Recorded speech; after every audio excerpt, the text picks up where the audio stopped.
Partenaire particulier. Ouais. C'est lundi. Bonne année. Bonne année 2023. Oui. Le premier lundi de 2023, qui est le deuxième jour de l'année. Ouais. Cette année, il n'y a pas de répit. Hein. Cette année, c'est soirée du Nouvel An, bim, bam, clac, hop, c'est parti, c'est lundi. Boum. D'accord. Tu vois, c'est... Un effet ralgan dans ta gueule. Et après, on y retourne. C'est-à-dire que, voilà, quoi. Hein, Ah, ça ne s'arrête pas. c'est un petit peu violent, quoi. Ah bah, il est rouge comme son pull, Alex, hein, même s'il est rose. Rose. Oui, c'est que tu sais, ça a été Beau arrosé. petit rose. Bonne année à toutes et à tous. Vous êtes bien sur la chaîne YouTube préférée de votre joueur préféré et on est avec vous pour démarrer cette année 2023. Le lundi reste le meilleur jour de la semaine et ça sera encore le cas sur cette nouvelle année. C'est beau, on a pris des bonnes résolutions ou pas? Non, on s'en bat les reins. Hein. Nope. Aucune bonne résolution. On a. On va évidemment se faire le line-up habituel. On est très content d'être avec vous une année de plus. Et donc, en espérant que vous avez passé un très bon réveillon du 31, on va respecter les classiques. Vous êtes le lundi sur la chaîne YouTube de Trash Talk. Et donc, partenaire particulier, on enchaîne. C'est le concept de cette saison 2022-2023. On en a déjà fait plein. Hein. Ouais. Ça s'est pas mal chatouillé autour de Noël, autour d'un King. Ouais, effectivement. Bon, normal, hein. Ça chatouille toujours les kings. C'est ça. Ouais. C'est un peu compliqué avec la royauté. Et donc aujourd'hui, on va parler d'un autre roi, ou plutôt du bouffon de la cour. Monsieur Charles Barkley, bien évidemment. Pour rappeler le concept, nous sommes sur les meilleurs coéquipiers de l'histoire de la carrière des plus grands joueurs de tous les temps. On a fait du Shaquille O'Neal, du Tim Duncan, Kevin du Kevin Durant, Carmelo, Vince Carter, Will Chamberlain, Chris Paul. Ouais, on a fait du monde. On a fait du très beau monde. Nous allons être au poste d'ailier fort aujourd'hui, ou du moins, peut-être qu'on en rediscutera. Aussi, il est fort. Pour certains meneurs, pour certains... Oui, un ailier fort, habile avec la balle, mais enfin quand même. La locomotive F-34, bien évidemment, du quai de Phoenix, ou de Philadelphie, ou de Houston, on en reparlera. Mais ce qui est sûr, c'est qu'on va respecter le line-up habituel. Il y a Léonce, il y a Alex, il y a Bibi. On va faire le petit point promo, parce que vous le connaissez aussi. Puis ensuite, on va se demander comment démarrer de manière nutritive cette nouvelle année 2023. Hein, quand même. Tu m'étonnes. Hein, je te laisse y réfléchir, et Léonce aussi. Et puis, après, on fera, bien évidemment, les mentions dans le 5 majeur. C'est-à-dire, poste par poste, on va se pencher sur Charles Barkley et dire qui a été le meilleur, les meilleurs meneurs, qui a été le meilleur, les meilleurs arrières, ailier fort aussi, il y en a quand même. Il y en a quelques-uns, bien sûr, puisque Barkley il pouvait jouer beaucoup de postes différents, donc il a poussé quelques ailiers forts vers le poste de pivot, notamment. Tout à fait. C'est ça qu'il a beaucoup fait. Bien sûr, il a même joué au poste de police aussi, Charles Barkley, on aura l'occasion d'en rediscuter. Poste de gardave. Hein, c'est pas pour rien que je mets mon coude comme ça sur la table, parce que ça, c'est une position que Charles Barkley connaît bien. Tout à fait, le coude est aiguisé. Les coudes sont aiguisés. Et après, on fera notre podium 1, 2, 3, qui sont les 3 meilleurs coéquipiers de la carrière de Monsieur The Chuckster, The Round Mound of Rebound. Et on terminera avec un peu de science-fiction. Sir Charles. C'est un peu la classe quand même. C'est le surnom qui te revient le plus au... Sir Charles. Ouais, Sir Charles. Moi, oui. Mais après, j'aime bien The Chuckster, ça lui va bien. Baby TGV aussi, c'était lui, non? Baby TGV, The Round Mound of Rebound, The Load of Bread. La SNCF s'est inspirée de Charles Barkley pour construire ce TGV. Hein. La SNCF aussi, qui est un surnom de Charles Barkley. Jamais trop à l'heure, mais hyper imposant. Ouais, si, il est à l'heure. Toujours un peu en retard. Surtout sur les interceptions. Merci les Bulls, évidemment, en 93. Sir Charles, la référence, elle est royale, si je dis pas de bêtises. Ouais. C'est par rapport à Prince Charles, tout ça. Sir Charles. Ouais, ça lui allait bien. Il est assez classe comme gars, quoi. Je l'aurais bien vu dans une famille royale anglaise, au dîner. C'est ça. Mais pourquoi on peut pas manger ça? C'est clair. C'est Charles Barkley. C'est qui la vieille? Oui, pardon. Mince. Excusez-moi, madame la reine. Madame la reine. On va pouvoir se permettre, justement, avant de rigoler, de faire le petit point promo. Tu es prêt? Allez, on y va. Nous sommes le lundi, et donc le lundi, nous sommes avec partenaires particuliers. Et avec partenaires particuliers, il y a aussi les copains. Vous les connaissez, ils sont là avec nous chaque semaine et vous pouvez les retrouver dans la Descro avec leurs produits. Ce sont les amis de Tarmac. La marque basket de Decathlon qui a un partenariat avec la NBA et qui, à ce titre, fait plein de produits à l'effigie de certaines franchises NBA. Donc il y a des sacs à dos, du textile, il y a également des chaussures évidemment. Hein. Donc on en a montré déjà dans des émissions. Donc il y a des chaussures avec en général le logo de la franchise au talon, plus elles arborent les belles couleurs des franchises, légères. Donc, pas mal. Les retours qu'on a, c'est que la plupart des gens sont quand même contents avec pour jouer. C'est de la cam impeccable. Voilà. Donc vous pouvez y aller. Si vous soutenez certaines franchises, n'hésitez pas. On attend toujours. Hein. Ouais. Les Suns et les Hawks, Bah ça oui. suffit. Là. Là, évidemment, il y a... Non, mais c'est une erreur qui va forcément être corrigée à un moment ou à un autre. Bah, c'est pour ça que ça décolle pas, tu vois. Ouais. Voilà, c'est sûr que voilà. Il manque Phoenix et Donc, Atlanta. il y a du Bulls, il y a du Heat, il y a du Lakers. Warriors, du Lakers, du Nets, du Celtics. Enfin bref, il y a beaucoup de franchises qui sont déjà représentées. Les Rockets ne sont plus là. Voilà. Exact. Non, les Rockets sont plus là. C'est bizarre d'ailleurs. C'est bizarre. C'est surprenant. Je sais pas. Oui, on continuera cette punchline. oui. Quoi qu'il arrive, pour nos amis Oui, les fans oui, des oui, Rockets. oui. Rockets, évidemment, qui connaissent bien monsieur Charles Barkley. Ouais, ils connaissent What bien the sûr. fuck. En attendant, il y a un lien dans la descro, c'est ça? Exactement. Il y a un lien dans la description, vous pouvez foncer pour aller checker ça. Si vous n'avez pas fait les cadeaux de Noël, vous pouvez foncer et vous rattraper sur ce mois de janvier et jouer tranquillement avec le matos de Tarmac. On va pouvoir se poser une grande question, Alex, car nous démarrons 2023 avec un petit peu de nourriture. C'est important de remplir le ventre lorsque le foie a explosé. Alex, qu'est-ce qu'on mange? Important, démarrer l'année sur du sain, du healthy, comme on dit dans le jargon. Il a fait la moue. Il a fait la Je moue, propose j'ai de repartir tout de suite, de démarrer la nouvelle année sur de bonnes bases avec un classique, la salade de quinoa pamplemousse. Ouais Obligé. En plus, franchement, c'est sain. C'est chiant à préparer, non? Chiant à préparer. Bon, non, t'as juste à faire ton quinoa. En 4 ans. Après, tu laisses refroidir. T'as un pamplemousse que tu défais en petits quartiers, là, avec ta petite cuillère. Tac. Sel, poivre. Tu peux rajouter, à titre personnel, je pense que vu que c'est la nouvelle année, je pense qu'une ou deux petites crevettes, ça peut pas faire de mal, tu vois. La salade quinoa, pamplemousse, crevettes. Les restes du 25. Après un peu, ouais, voilà, un peu de coriandre pour celles et ceux qui aiment ça. Et puis j'ai dit sel, poivre, voilà, on n'en parle plus, quoi. Ah, c'est vrai qu'il est pas quand même. Non, évidemment, s'il n'aime pas la coriandre. Bah, si vous n'aimez pas la coriandre, vous mettez, je sais pas, du persil. Ouais, ou mais les résolutions. un peu de verre, quoi, un peu de verre. Un peu de verre. Et c'était l'idée. Le classique quinoa pamplemousse qui est de retour pour célébrer 2023. Léon, qu'est-ce qu'on mange? Petite salade et là. Quinoa pamplemousse, voilà, j'en parlais. Non, un peu de noix, un bout de comté et de l'eau. On mange de l'eau, beaucoup d'eau. On boit beaucoup d'eau, on en mange aussi de l'eau, bien évidemment. Bien sûr. Les gens connaissent ce classique. Non, je ne partirai pas sur un kebab. Par contre, Dieu sait si après des soirées parfois arrosées, à consommer avec modération, surtout lorsqu'on est en lendemain de réveillon, il y a 40 balles chez McDo qui tombent. Je préfère prévenir. 40 balles quand même. Bah, une boîte de vin avec un Big 40 balles, Mac. 40 balles chez McDo, faut. Mais tu sais, les livraisons, ça coûte cher y aujourd'hui. aller quand même. Ouais, tu sais, mais bon. Non, ça se fait. Ah Enfin, pas chez McDo, chez Quick, mais ça se fait. Ouais. Waouh. Excusez-moi, Le débat messieurs. reprend. Boîte de vin, Iced Tea, Big Mac, potatoes, évidemment avec la sauce classique qu'il faut.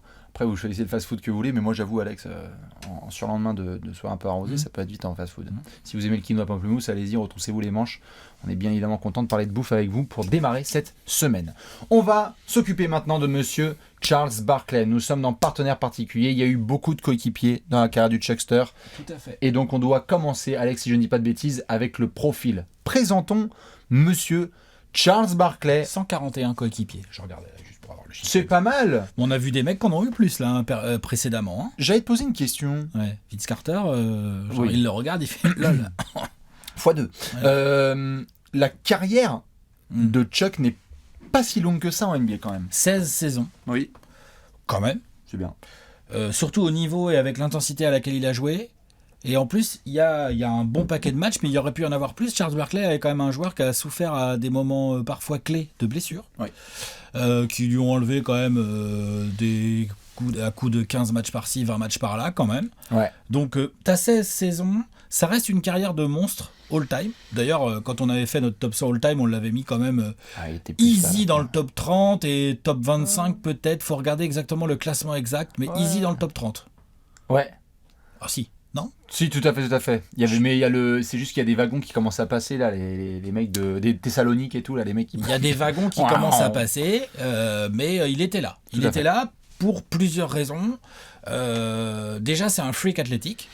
C'est-à-dire qu'il est listé à 1m98, mais ça, c'est les bras levés.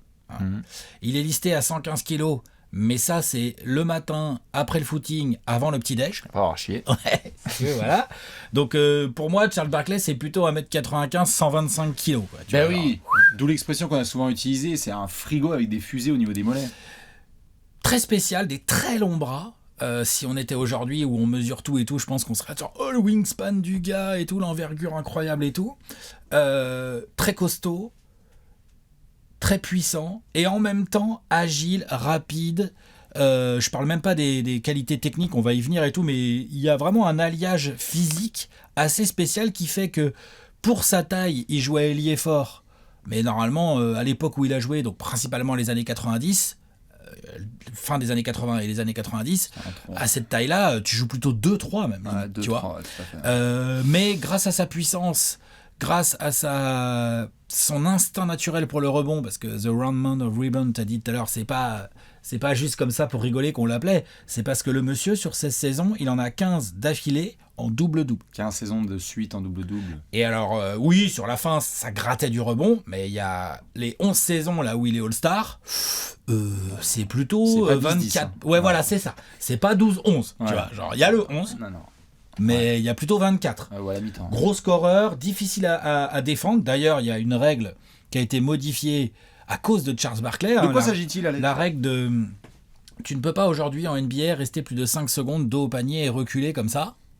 Ça, c'est une Charles Barkley rule. Ça s'appelait le déménagement, à l'époque. Ouais, voilà. C'est parce qu'effectivement, sinon, pour des joueurs, il y en aurait d'autres aujourd'hui, mais un joueur comme Barkley a clairement obligé la NBA à modifier ce truc parce que l'autre, il pouvait démarrer au dos au panier dans la ligne de 3 points et qu'est-ce que tu veux faire ? Tu l'arrêtes pas, il t'emmène jusqu'à Rungis. Et du coup, il devenait un mismatch athlétique, c'est-à-dire que beaucoup de mecs plus grands que lui au poste 4, mais beaucoup trop lents, et voire limite moins puissants, en fait, même s'il y avait des beaux bestiaux, ne pouvaient pas le tenir. Les ailiers, le problème, c'est que le mec lui rend 20 kilos. Le mec lui rend 20 kilos, donc ok, il est peut-être un peu plus grand, mais ça devient compliqué aussi. Donc Charles Barkley a beaucoup bâti là-dessus, sur son côté freak athlétique. Il a toujours eu la réputation de bouffer un peu trop. Les photos de Charles Barkley avec des pizzas et tout. Sûr. Il a toujours eu la réputation de ne pas avoir une hygiène de vie quand même, exemplaire. Clairement, hein, il le dit lui-même d'ailleurs. Hein, il le dit lui-même, ça rigole des fois avec Shaq, ils sont là genre, tu vois, genre voilà. Les deux, d'ailleurs, là-dessus, autant ils se sont pas mal frités, autant là-dessus, je pense qu'ils se retrouvaient bien au resto après cette fritée. Si tu veux. Je crois que le terme frité est assez approprié. Les deux se sont bien frités. Au passage, le resto avec... au passage... C'est aussi hamburger.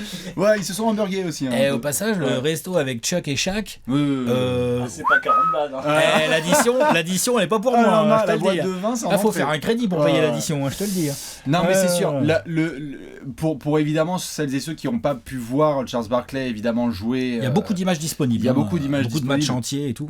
Évidemment. Les copains et copines qui regardent la NBA actuelle, vous avez vu les comparaisons qui ont eu lieu. Lorsqu'on a vu Zion Williamson arriver en NBA, les gens se sont regardés en disant, est-ce qu'on a le next Charles Barkley ? C'est-à-dire qu'on avait un athlète surhumain avec une puissance et une vitesse hors norme, et on se disait, attends, erreur de la nature, vainqueur de la loterie génétique. On n'a pas vu ça depuis quand ? Et donc, quand on combine tout ça, cette vitesse, cette puissance, cette polyvalence, on a un joueur extraordinaire, Dream Team 92. On parle souvent de Larry Bird. Meilleur scoreur de la Dream Team 92. J'allais dire, en effet, il y a du Michael Jordan, du Larry Bird, du Magic Johnson, mais le patron offensif, le leader. Patron offensif, je sais pas. C'est le meilleur scoreur. C'est en tout cas celui sur lequel on allait, parce qu'en fait, il était dans son prime, et évidemment Jordan aussi c'était le cas, et Drexler aussi, mais Charles avait ce côté... Il y avait du monde dans son prime. Il y avait du monde dans son prime, mais disons que là t'étais quand même sur un Charles Barkley où tu savais que lui filer le ballon, c'était l'agressivité absolue.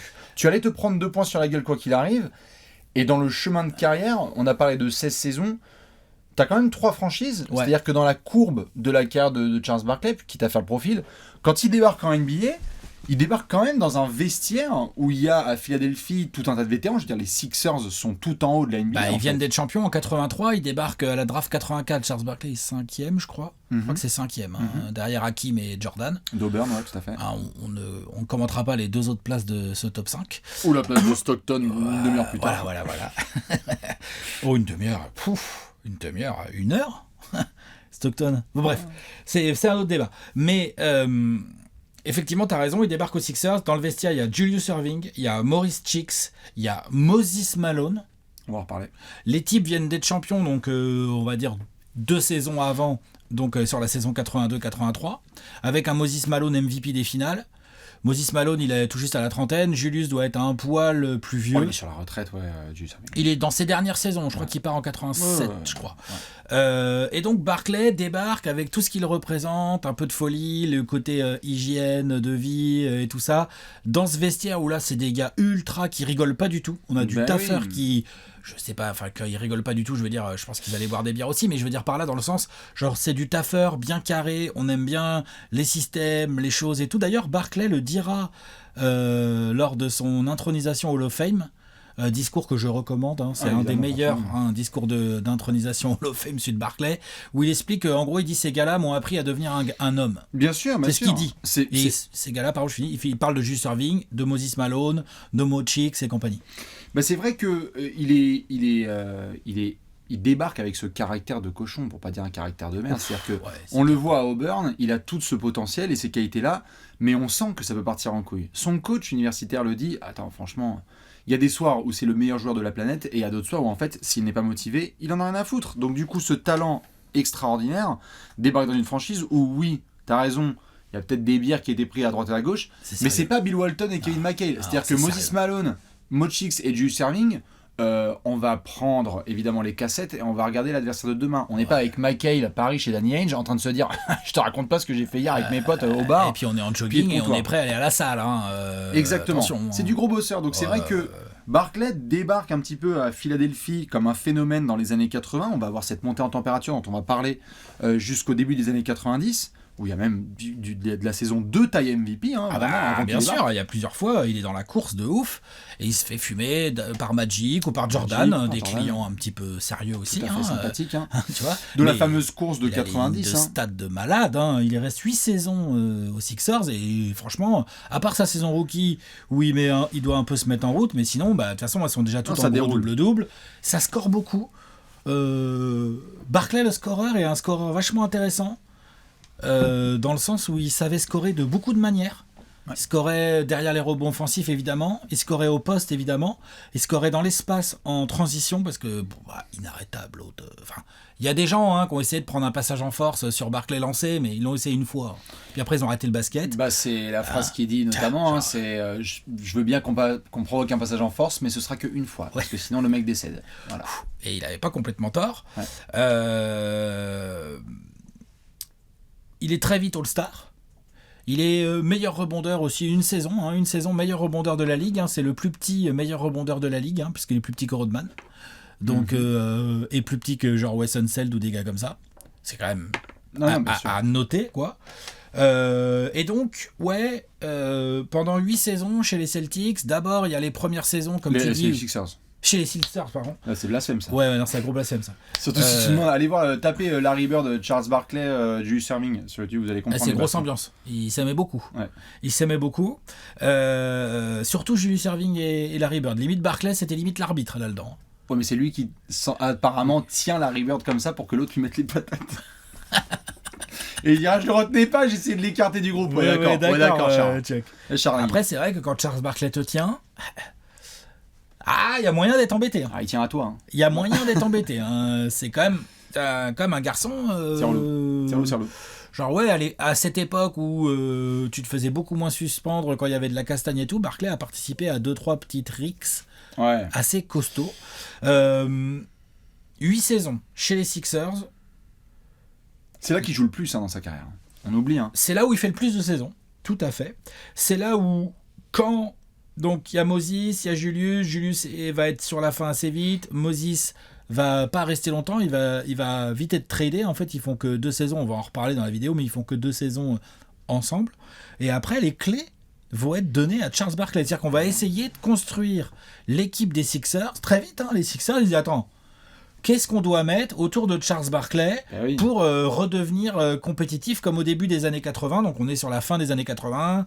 Il y a les Celtics de Bird qui commencent gentiment à fléchir.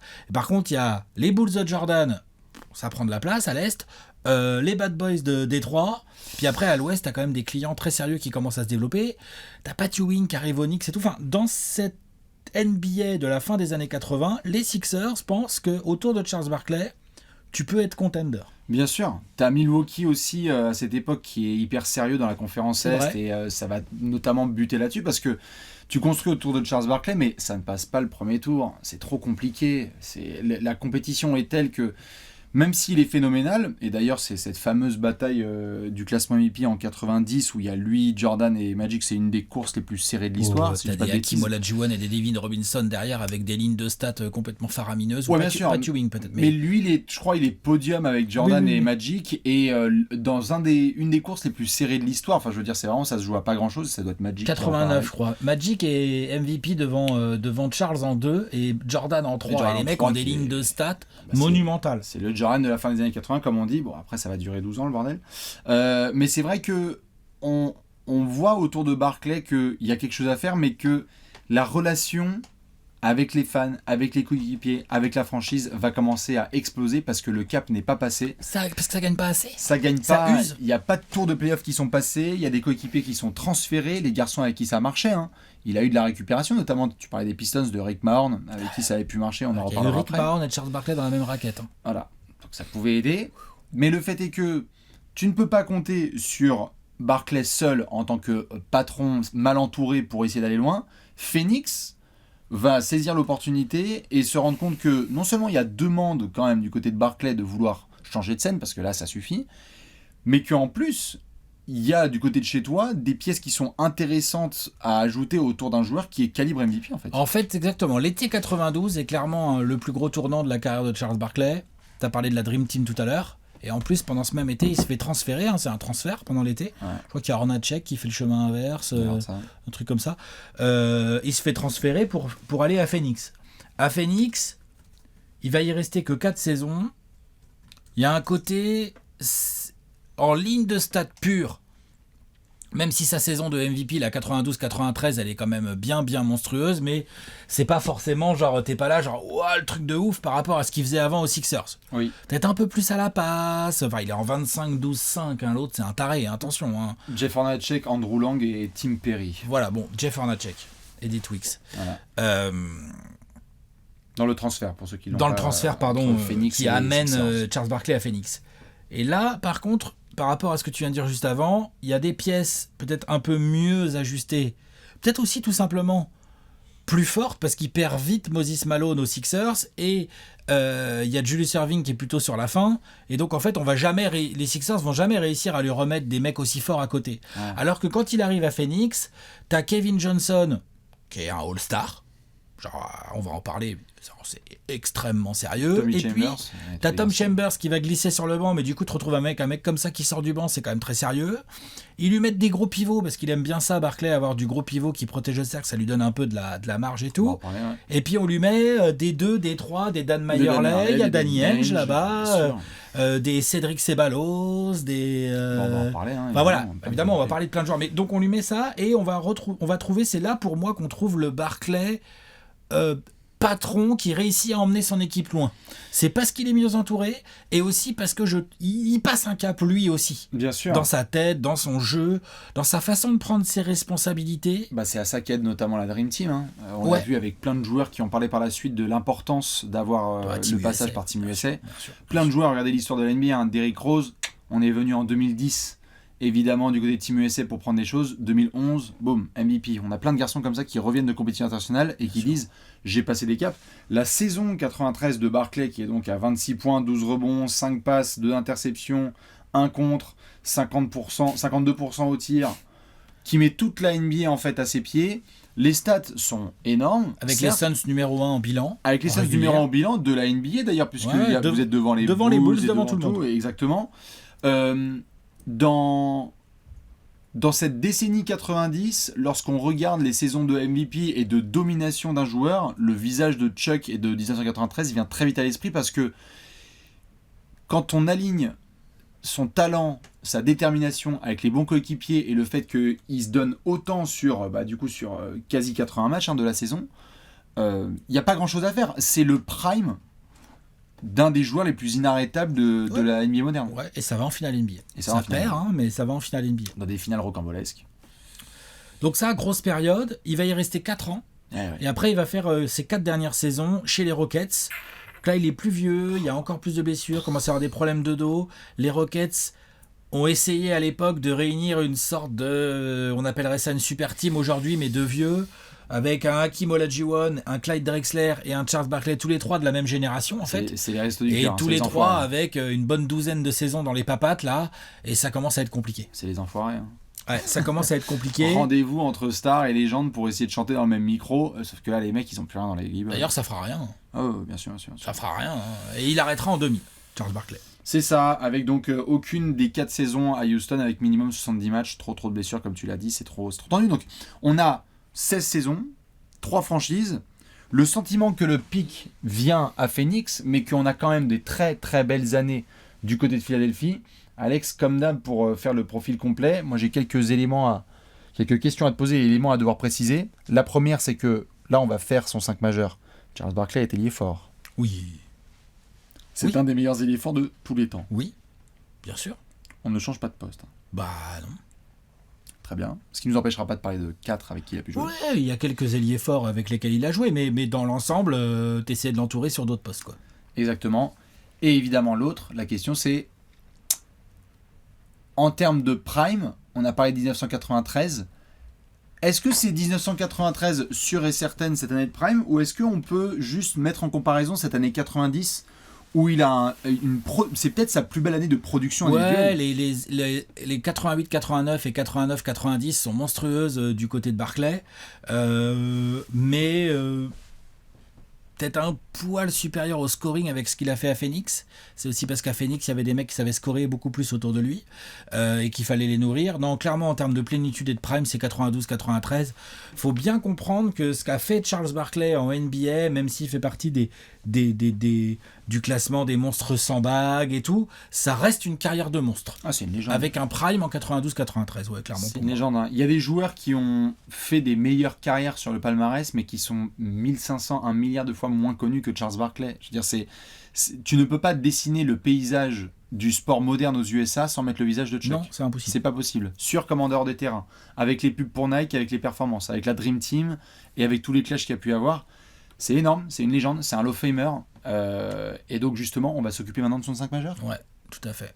N'hésitez pas à aller checker les plus jeunes si vous voulez. Vous allez sur YouTube ou sur d'autres chaînes ou sur d'autres plateformes et vous tapez Game 7 1993 Charles Barkley. Hein, les Game 7 à 44 points et 24 rebonds. Bon, ces playoffs 93 sont monstrueux parce que sa série face aux Spurs en demi-finale, elle est énorme. C'est lui qui l'a conclu par un tir à mi-distance. Charles Barkley a pas mal travaillé tout au long de sa carrière sa capacité à prendre des pull-ups à mi-distance. C'est quelque chose qu'il a bien bossé. Du coup, il devenait encore plus compliqué à défendre. Mais oui, ces playoffs 93, franchement, même ses finales, il est un peu blessé. Il envoie du sale quand même. On est d'accord. On va s'occuper maintenant du 5 majeur. Ouais. Dans cette section, c'est très simple. On a donc calé Charles Barkley en 4. Vous allez avoir le visuel made by Léonce à la fin, mais on va faire les postes 1, 2, 3 et 5. Et dedans, on va évoquer des petits coéquipiers. On commence par les meneurs de jeu. Et donc, dans les meneurs de jeu, comme d'hab, je balance quelques petits noms. Et ensuite, on va pouvoir se focus sur certains. Stevie Francis. Ouais. Ça a joué ensemble. Ricky Green, Brent Price, Gerald Anderson, Matt Maloney, Frank Johnson, Scott Brooks, Johnny Dawkins, Elliot Perry, Cedar Threat, Kevin Johnson et Mo Cheeks. Est-ce qu'il y a d'autres meneurs qui te viennent un peu en tête ou ça fait déjà un bon petit paquet? Non, t'as mis les plus importants là. Il y en a d'autres, mais t'as mis les plus importants de loin, quoi. On peut commencer par ceux des Sixers. Je veux dire par là, Mo Cheeks, quand il arrive. Mo Cheeks, mine de rien, c'est un des plus gros intercepteurs, si je dis pas de bêtises, de l'histoire de la Ligue. Bien sûr. Gros défenseur, joueur dur. Hall of Fame. Hall of Fame, évidemment, qui a été coach après. Alors apparemment pas si évident que ça, il a mis du temps avant d'entrer au Hall of Fame. Mo Cheeks. Ah, il a mis du temps avant d'y rentrer. Oui, mais il y est. Oui, il a mis un peu de temps. C'est pas si surprenant parce que quand tu vois qu'ils en intronisent que 3 ou 4 par QV, Mo Cheeks, tu vois, par exemple, il a pas forcément la ligne de stats Kifao et tout machin, mais dans le jeu, on a parlé tout à l'heure de son influence sur tout le reste de l'équipe, le côté sérieux, discipliné, rigueur et tout. Je pense que le rôle de Mo Cheeks est très important. C'était parfait comme général pour ces Sixers avec plein de stars. C'est ça, exactement. C'est ce qu'il était. C'est ce qu'il était. Donc Mo Cheeks, joueur important. Ensuite, t'as cité Scott Brooks, c'était aux Sixers. Scott Brooks, c'était aux Sixers. Tout à fait, la légende du coaching, du Thunder, des Wizards et ne sais-je, qui aujourd'hui doit être encore assistant à Portland aux côtés de Chauncey Billups, qui a été meneur, qui a été champion avec les Rockets de Hakeem, si je ne dis pas de bêtises. en tant vraiment que porteur de serviettes et distributeur de gobelets d'eau, mais qui, oui, a joué à Philly avec... a joué à Philly.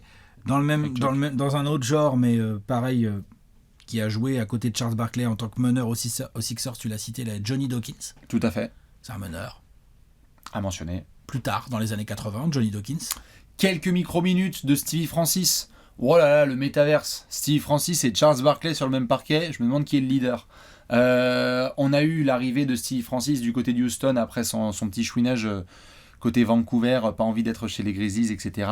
Ça débarque à Houston et on a une sorte de passation de pouvoir, mais alors le bâton, il est rempli de pastis. C'est ça, le problème, c'est que Steve Francis était vraiment au tout début de sa carrière et Barkley vraiment vers la fin. Ouais. Donc on peut pas dire que ça a été très très marquant comme association. Non, bien sûr, mais ça me fait marrer parce qu'on avait fait l'épisode Vince Carter où je t'avais dit il faut taper sur Google Images Vince Carter Hakeem Olajuwon. On a des images, on se dit genre quoi, c'est un montage made by Léon? Non, en fait c'est la réalité.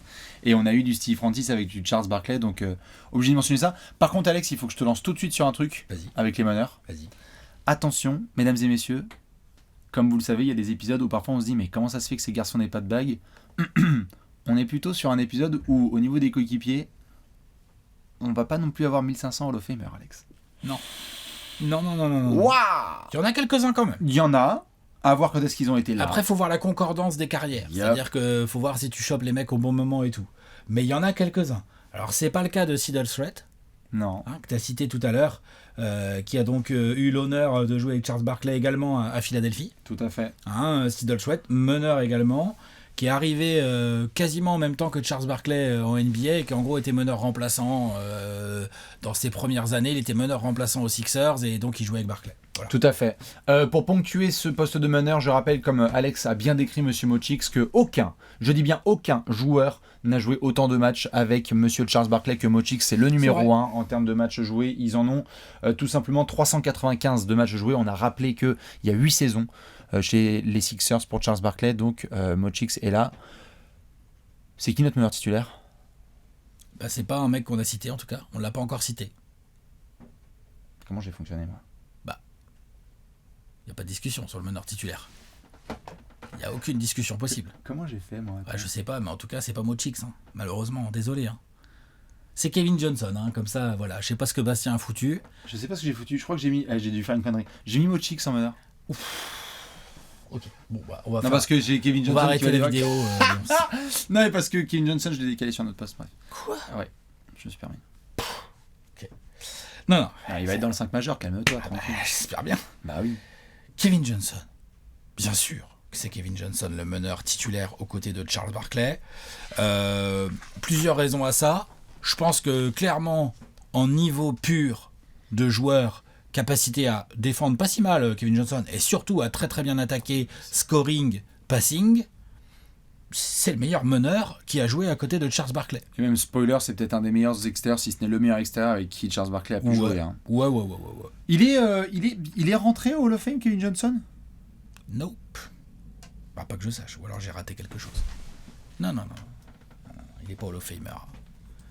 Kevin Johnson, mais non, c'est Mitch Richmond qui est rentré. Il y a quelques dossiers comme ça, il y a Tim Hardaway, il y a Kevin Johnson, il y a quelques mecs comme ça qui sont pas au Hall of Fame, alors que, c'est une carrière de Hall of Famer. Je connais 3 fois All-Star. Je connais des first ballot bref. 3 fois All-Star. Non mais je rêve. Meilleure progression 89. Ouais, en fait Kevin Johnson a commencé sa carrière à Cleveland et après il est parti à Phoenix où il a quand même bien cassé des bouches à base de 20 points, 10 passes quand même pendant pas mal de saisons. Petit format, hyper athlétique, hyper explosif, capable de monter au dunk sur des gros gars, très très bon slasher, a beaucoup bossé sur son shoot à mi-distance, après à 3 points parfois, mais c'était une époque où on en prenait moins, mais tu vois il a beaucoup bossé sur son shoot à mi-distance, et là je vérifiais, dans la période quand Charles Barkley arrive à Phoenix, Kevin Johnson a déjà été All-Star 2 fois, il le sera une 3e fois sur la saison 93-94 où il est quasiment en 20 points 10 passes à côté de Charles Barkley. Donc tu as là un duo très compliqué à défendre. Un duo autour duquel les Suns vont travailler et dont ils vont tirer l'une des meilleures saisons de l'histoire des Phoenix Suns quand même. Tout à fait. Un énorme bilan et ça se termine en finale. On connaît l'histoire. Kevin Johnson est une fois All-Star en compagnie de Charles Barkley. Une fois en 93-94. Ouais. Ils le sont une fois, donc évidemment il est à mentionner. Spoiler, il est évidemment dans mon 5 majeur parce que c'était important d'avoir quand même monsieur Kevin Johnson. Mais j'ai mis Mo Cheeks. Donc ça veut dire que Mo Cheeks n'est pas dans ton 5 majeur. Non. Pourquoi ? Parce que j'ai peut-être été un peu trop comme ça, mais j'ai essayé. Contrairement à ce que j'ai pu faire dans d'autres partenaires particuliers, là j'ai essayé de faire un 5 majeur pour bien montrer avec qui Barkley a joué. Un 5 majeur genre des meilleurs joueurs vraiment à leur poste, quoi. Parce que là, Kevin Johnson, je suis désolé, c'est pas un 2, quoi. Du tout. C'est pas du tout un 2. Non mais vraiment pas du tout un 2. On a fait des 5. Oui, je suis d'accord. On avait des 5. Mais là, c'est vraiment pas un 2, quoi. C'est un gros passeur, c'est un point guard, quoi. Je me permets de remettre un peu de lumière et de respect sur Monsieur Mo Cheeks, qui a donc joué le plus grand nombre de matchs avec Charles Barkley, qui a été 3 fois All-Star chez les Sixers de Charles Barkley. Alors il a été 4 fois, je crois, si je dis pas de bêtises, dans sa carrière, mais la première fois Chuck n'est pas encore en NBA. 3 fois quand même All-Star. Ah non, mais c'est limite 3 fois plus que Kevin Johnson. Après, le niveau entre les deux, moi je pense que Kevin Johnson et on va en reparler après, est le meilleur guard avec lequel Chuck a pu jouer, bien sûr. Mais je ne pouvais pas, en tout cas à titre perso, je pouvais encore moins mettre Mo Cheeks en 2 et je ne pouvais pas ne pas avoir Mo Cheeks dans mon 5 majeur parce que le plus grand nombre de matchs joués avec, il a joué la moitié de sa carrière à Philadelphie et tu as été 3 fois All-Star. Bon, il n'y a pas eu des accomplissements collectifs de dingue, mais quand tu vois comment Charles Barkley, tu l'as mentionné, parle de ces vétérans qui l'ont aidé à rentrer, j'avais besoin qu'il y avait un gars de Philly. Notamment parce que je vais peut-être en glisser d'autres à d'autres endroits, à d'autres postes. Notamment parce qu'on verra s'il y en a d'autres à d'autres postes. Quand même. Mais il faudra que ce soit bien équilibré au niveau de la carrière représentative du Ouais, c'est le cas. Tu me connais. On verra. Attends. Très bien. Voilà. Très bien. Kevin Johnson pour moi, Mo Cheeks à ma gauche. Tout à fait. Et on va pouvoir passer justement au poste derrière. On va voir comment t'as goupillé ton 5. Tiens. Bien sûr. Au poste derrière, quelques noms qui nous viennent évidemment à l'esprit. Il y a du Hersey Hawkins, du Clyde Drexler, Danny Ainge, Dan Meyerley, Andrew Toney, Wesley Person, David Wingate, Coutinho Mobley, Leon Wood, le futur arbitre, Michael Dickerson, World B. Free a joué avec Charles Barkley, Pete Myers, la légende, et Derek Smith. Il y a d'autres arrières qui te viennent à l'esprit ? Danny Ainge, tu l'as mis en arrière ? Ouais. Mario Elie, tu l'as mis en arrière ? Je l'ai mis en 3. Tu l'as mis en 3, ouais. Sinon, j'avais Mario Elie éventuellement. David Wingate ? Ouais, mentionné. Bah écoute, non, ça me paraît être un bon panel. On va peut-être pouvoir parler un peu de ces mecs-là. De qui souhaites-tu parler ? Hersey Hawkins ? Ah oui. Moi j'aimais bien Hersey Hawkins. Qu'on affilie souvent aux Sonics quand même pas mal de Gary Payton, Milan et Sean Kemp. Après, faut pas oublier que Hersey Hawkins, il a joué aux Sixers de 4 saisons. Il fait partie, je veux dire, un peu derrière Mo Cheeks évidemment, mais enfin, il est sur le podium des joueurs qui ont le plus de matchs en carrière avec Charles Barkley. Et ils sont tous les deux All-Star en 91. Et ils sont All-Star ensemble, tout à fait. Ouais. Donc, excellent joueur. Gros shooter. Gros shooter, plutôt bon défenseur. La doublette Gary Payton, Hersey Hawkins par la suite, la saison 96 de Seattle qui va en finale contre Jojo et les Bulls, moi j'adore. Ouais. Hersey Hawkins et Gary Payton, c'est... Voilà, mais justement, moi c'est pour ça. En fait, ça joue contre lui dans le partenaire particulier de Charles Barkley. Parce que, oui, il a porté le maillot des Sixers. Oui, il a été bon à côté de Barkley sous le maillot des Sixers. Ce sont ses meilleurs stats individuels en carrière, hein, Philly. Exactement, mais et pour autant, on se rappelle de lui à côté de Gary Payton. Hein, avec Nate McMillan et... Parce qu'il a été tellement loin avec, bien sûr. Voilà. Donc quand même, c'était important de le mentionner. Ensuite, je pense que c'est important qu'on mentionne quand même Danny Ainge, parce que c'est quand même... C'est important. Danny Ainge a joué pas mal de matchs aux côtés de Charles Barkley, principalement, enfin même que à Phoenix. Danny Ainge dans un rôle qui lui est propre, c'est-à-dire j'envoie du vice et des gros shoots. Grosso modo. Hein, non, t'es d'accord ? Bien sûr. Et je me place bien sur le terrain et je profite des espaces que vont créer les drives de Kevin Johnson ou Charles Barkley, parce que Charles Barkley, même à l'époque où il y avait défense illégale et tout, souvent quand même on essayait de lui envoyer un deuxième joueur normal, hein, et Danny Ainge a pas mal profité de ça et a su quand même bien concrétiser. Danny Ainge fait partie intégrante de ces grands Suns de l'époque Charles Barkley. Pour aller casser les couilles de Jordan lorsqu'il y a les finales, c'est Danny Ainge qui a envoyé en mission. On avait vu Danny Ainge déjà se fracasser les Lakers des années 80 C'est lorsqu'il était envoyé en mission kamikaze. C'était lui, le lutin des Celtics de Larry Bird, Robert Parrish et Kevin McHale, Où on dit, hey, Danny Ainge, il faut aller péter la gueule d'un mec en face. Et alors là, allez-y. Hein. Danny Ainge, aujourd'hui, on le reconnaît plus en tant que directeur des opérations basket et general manager pour aller, Mais sa carrière de pour aller joueur, elle est très fumer. sérieuse. Tout à fait, pour aller fumer du general manager un peu genaud. Mais en tant que joueur, il avait déjà du vice. Donc Danny Ainge, forcément intentionné, mais on est sur la fin de carrière. Là, il commence à laisser tranquillement le basket dans la pratique de côté. Aux Sixers, il a côtoyé, Barclay a côtoyé Wingate, David Wingate, il a côtoyé Andrew Toney aussi. Andrew Toney, le Boston Strangler, allez voir notamment monsieur Andrew Toney, excellent shooter et excellent joueur en isolation et excellent scoreur. Et je crois qu'il y a un épisode, putain, il faut que je le retrouve, de Open Court, où on lui pose la question de qui a été le meilleur coéquipier avec qui tu as été en carrière, et je crois qu'il dit Andrew Toney. Charles Barkley. Je crois. Mais c'est quoi ses arguments du coup? Parce qu'en fait, et t'imagines bien la tête de, Bah oui. de Kenny Smith, tous les gars à côté qui sont là genre, ouais, what the fuck. Je sais plus quelle est la question, je veux pas dire de bêtises, mais il faudra que je vous retrouve l'extrait. Ouais, parce qu'en fait, ouais, c'est les tout premiers. Parce qu'en fait, il dit, dans sa carrière, en termes de j'ai besoin de scorer, je peux lui filer le ballon et il va m'avoir 2 points. À cette époque, Andrew Toney fait flipper des gens. Andrew Toney, c'est quoi? C'est Danny Ainge, d'ailleurs, qui disait qu'il a plus peur d'Andrew Toney que de Michael Jordan. Oui, bah C'est pas- après, attends, elle est magnifique. des punchlines. Hein. Elle est magnifique, mais d'ailleurs, c'est pour titiller Jojo. Mais c'est une vraie phrase, ça, autour Ce d'Andrew sont Toney. des punchlines, quoi. Quand Bien même. sûr, bien Faut sûr. l'oublier, quoi. Andrew Toney, il est monté jusqu'à combien? Attends, je vais voir. Vas-y. Tu veux voir quoi? Ses moyennes de points? Ouais, c'était la vingtaine de points. Voilà, il est 2 fois All-Star au début des années 80. Ah ouais, non, scoreur sérieux. Ouais. Après, il a pas été All-Star avec Charles Barkley, Non, lui, pour ouais, le coup. ouais. Sauf si je me trompe. Je suis d'accord, mais obligé de mentionner Andrew Toney, quitte à faire la boucle chez les Sixers, Monsieur World Be Free, qui était là, évidemment, nom classique des années 80, chaîne en or qui brille, on l'a vu aussi chez les Cavs, on l'a vu chez les Early Sixers. Bon, alors là, c'est open bar. On n'est pas encore chez les Sixers qui vont tout dominer dans les années 80, mais World Be Free, il a bien contribué dans l'histoire des Sixers. Ouais, grave. Gros joueur. Comment t'as Gros fait ton scoreur. arbitre, hein? Comment j'ai fait quoi? Comment t'as fait ton 5? J'ai pris le meilleur. J'ai pris le meilleur arrière, poste 2, à côté duquel Charles Barkley a joué. Monsieur Dan Meyerley. Oui. Je l'ai aussi dans mon 5. D'accord. Ah oui, d'accord. Ah, c'est peut-être parce que moi j'ai trop voulu. Ok, bah alors après ça, on va en discuter en 3. On va en discuter. Mais- Tu as mis Dan Meyerley, Ouais. je suis d'accord. Mais donc du coup, moi j'ai Kevin Johnson en 2. Mais pas les joueurs à leur poste. Ah là là là là. Et alors toi, il y a des épisodes, s'il te plaît. Bon alors excusez-moi, fais chier. J'avoue. Je vais prendre 2 mentions honorables. Non, Je vais mais avoir j'avoue. 2 bonheurs, s'il vous Mais plaît. là, tu vois, j'avais l'occasion de les mettre à leur poste, puisque Dan Meyerley Vas-y. est un 2 qui a joué 3. D'ailleurs, c'est pas du tout un scandale de le mettre 3. À côté de Barkley, il a surtout joué 2. Principalement. Après, voilà. Ils ont joué, en gros, quand Barkley arrive en 92 chez les Suns, Meyerley est déjà là. Hein, il est déjà là depuis pas mal de saisons, parce que c'est les Suns qui l'ont drafté. Mhm.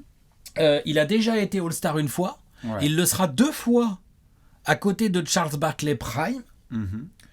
17 points, 5 rebonds, 2 passes, 3 passes, et de la bonne défense, de la Bien bonne sûr. grosse défense, des gros tomards, des gros dunks, le jeu en transition. Kevin Johnson, Dan Meyerley, Charles Barkley, Trop bien. c'était très violent. Thunder Dan.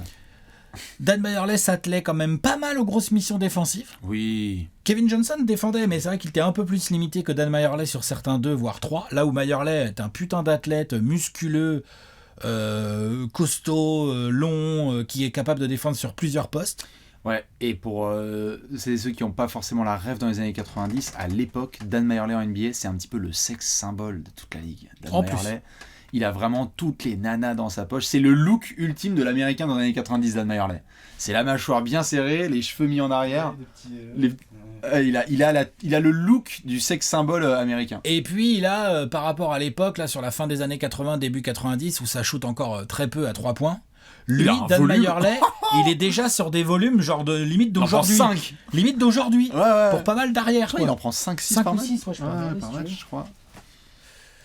Sacré Dan Meyerley, qui est donc Ouais. All-Star. Hein.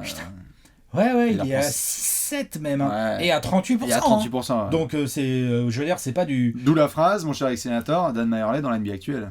Ah, Alors là, Bah d'ailleurs, ces Alors là. Suns-là, Kevin Johnson, Dan Mayerley, Charles Barkley, ça casserait des bouches, moi je vous le dis. Refaites votre histoire avec Alexinator. Refaites l'histoire comme vous voulez. Ça casserait des bouches là, crois-moi, sans aucun problème. ça Tom serait pas Chambers, pareil il jouerait qu'aujourd'hui. pivot, Crois-moi. on serait tranquille, on serait au calme. C'est pas l'intelligence artificielle. Ouais. Crois-moi. C'est pas de la science-fiction là, c'est Pas du- TikTok ça. C'est de la real story là, je vous le dis moi. Bref, Dan Mayerley, ouais, c'est mon 2. Ouais. Mon 1 c'est Kevin Johnson et mon 2 c'est Dan Mayerley. Très bien, Alex. J'ai mis Kevin Johnson en 2 parce que je voulais un backcourt où il y avait Mochix et Kevin Johnson, parce que ça me dérange pas d'avoir Kevin Johnson en 2, vu les capacités qu'il avait balle en main. Je pense qu'il n'aurait pas de problème à jouer ce poste-là, même s'il est un peu plus petit. D'accord. Donc du coup, tu en as très très bien parlé de Kevin Johnson. C'est impossible. Vous faites ce que vous voulez hein, dans 25 majeurs. Vous ne pouvez pas ne pas avoir Kevin Johnson. On en reparlera dans la section suivante. Kevin Johnson, c'est impossible. Non, c'est impossible. T'es obligé. Tu penses Chuck, tu penses Kevin Johnson. On va en reparler dans quelques Ouais, minutes. on va en reparler. On va aller voir les ailiers un petit peu pour voir comment on bricole tout ça. Poste 3, quelques grandes légendes qui ont pu jouer comme Julius Erving, Bobby Jones, AC Green, Mario Elie, Cédric Ceballos, Ron Anderson, Michael Finlay, Kenny Payne, Eddie Johnson, dont on parlera au niveau des commentateurs de Phoenix, Richard Dumas, t'as ton coup de cœur, Tout à fait. Danny Vrains et Scottie Pippen. Ça va. Quand même, ils ont joué ensemble. Eh oui, ils ont joué ensemble. Alors là, pour le coup, Oh, ça tousse, hein. c'était Cramax de chez Cramax. Mais Physiquement, ils ont c'est signé ça. la Il y a feuille. la photo. Voilà. Elle existe. Il y a des bandes. Il y a des VHS principalement, je vous le dis. Mais ne vous faites pas de mal. Vraiment, faites attention à vous. Quand vous tapez Hakeem Olajuwon, Charles Barkley et Scottie Pippen, Limite, on préfère l'image de Hakim avec le maillot des Raptors presque. ah ouais. Donc sur les ailiers, t'as envie de nous parler de qui en priorité? Wesley Person? Wesley Person, c'était rigolo, c'est aux Suns. Non, j'ai envie de te tendre la perche sur un garçon dont tu as parlé parfois, mais vu qu'on essaie de faire des rétrospectives de cette chaîne YouTube, parle-nous de Richard Dumas. Après, Richard Dumas, oui, bien sûr, je peux parler de Richard Dumas pendant des heures. Eh bien, allons-y. Après, je peux pas faire des journées parce que vu que sa carrière, elle se compte en journée, c'est un peu compliqué. Non, Richard Dumas, c'est jeune joueur qui est aux Suns. Enfin, il est aux Suns de Charles Barkley. Il fait partie de ces Suns de 92-93 qui sont incroyables. C'est l'ailier parfait un peu. C'est le 6'7", la petite centaine de kilos. Il y a un petit côté Sean Elliott, il y a un petit côté Pippen, tout ça, le taille-poids, comme on dit. Les mensurations sont impeccables pour le poste.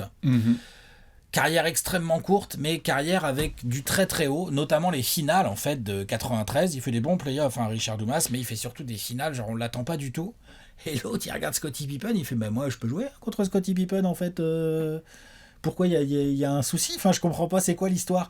Et l'autre, alors qu'il est, c'est quoi? C'est sa deuxième saison NBA, Richard Dumas, en 92-93? Ah ouais, je pense, ouais. Bouge pas, je regarde. Mais il arrive, on l'attend pas du tout. Il en faut toujours un, hein, que ce soit en play-off ou dans une série de finales NBA. Il faut toujours qu'il y ait un joueur comme ça. Ouais, c'est ça. Bah, disons que c'est sa deuxième saison, mais la première saison, il est suspended parce qu'il a abusé de certaines substances. Ah. Donc en fait, dans les faits, c'est sa première saison. En fait, c'est comme si tu avais un rookie qui débarquait dans la meilleure équipe de la ligue, qui te fait des playoffs à une dizaine de points et qui te fait des finales plutôt dans les 15 points, quoi. C'est-à-dire que le type, voilà, il est bizarre, il est athlétique, on lui demande de défendre sur Pippen, il se débrouille pas si mal. Quand on lui met des vrais ballons pour attaquer, parce que la défense des Bulls en 93, même si t'as Kevin Johnson, Dan Mayerley, des shooters de partout, Charles Barkley, bah ça reste une défense un peu complicado à attaquer, qui est bien organisée tactiquement, puis avec Jordan, Pippen, je veux dire des Horace Grant et tout, des gros pivots, enfin il y avait quand même, c'était quand même extrêmement compliqué d'attaquer sur ces Bulls. C'est aussi pour ça que les Suns ont joué en mode allons-y, ça va être un immense cirque, c'est notre meilleure chance d'éventuellement de prendre des matchs. Formidable. Et là-dedans, dans cet immense cirque, Richard Dumas a vachement bien tiré son épingle du jeu, donc super ailier à mettre à côté de Barkley. Bon, après, il correspondait exactement au profil qu'il fallait, parce qu'à l'époque, Kevin Johnson jouait 1, Dan Mayerley jouait 2, et Richard Dumas jouait 3. Et Barkley jouait 4. Et en pivot, voilà, il y avait Oliver Miller, on en reparlera tout à l'heure. Ou comment il s'appelait là, l'autre, là, le gros, merde, Mark West. Mark West. Bien sûr. Bref, donc ouais, Richard Dumas, ça. moi, j'adore, énorme coup de cœur, joueur incroyable, parce qu'il y a aussi toute la story qui va avec, c'est-à-dire qu'après il donnera plus rien, il va rien faire d'autre. En fait, dans sa carrière, il y a rien d'autre que ça. Bien sûr. Obligé de parler de monsieur Mario Elie dans les ailiers parce qu'il y a à la fois le fait de se retrouver, mais précédemment, il y a quand même le Kiss of Death, quand même entre Houston Mario et Elie Phoenix. tue les Suns. C'est Mario Elie qui tue les Suns, notamment dans le corner, lorsque c'est la fameuse saison des Rockets remontada, où ils ne sont pas du tout 95, attendus. les playoffs 95. Tout à fait, ils ne sont pas attendus pour aller chercher le titre, mais ils vont quand même y arriver. Le seed le plus bas de l'histoire pour aller remporter un titre, 6ème.